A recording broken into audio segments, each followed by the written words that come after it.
কেউ কথা রাখেনি। কেন রাখিনি? সুনীল গঙ্গোপাধ্যায়।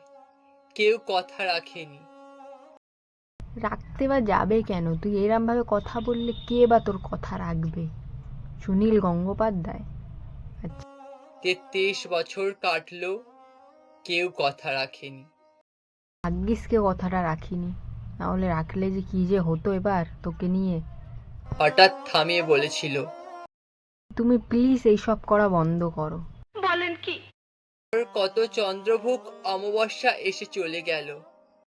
তাও তুমি বদলালে না। রবীন্দ্রনাথ ঠাকুর থেকে শুরু করে এখন সুনীল গঙ্গোপাধ্যায় চলে গেছে, তাও তুমি বদলালে না এত। 25 বছর প্রতীক্ষায় আছি।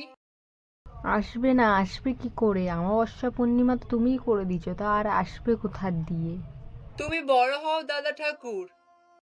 তুমি বড় হও, কিন্তু এইসব কেন? এইসব কিসে তোমার ব্যথা উঠে যায় যে তুমি কাকে না কাকে তুলে এনে এরম ভাবে বলতে, তার স্পষ্টভাবে বলতে পারো না নাকি? তোমার কি অ্যান্টিবায়োটিক মেশিনে কি ব্যথা ছিল, না কোনো একটা মেশিনের ভেতরের তারটা কেটে গেছিলো?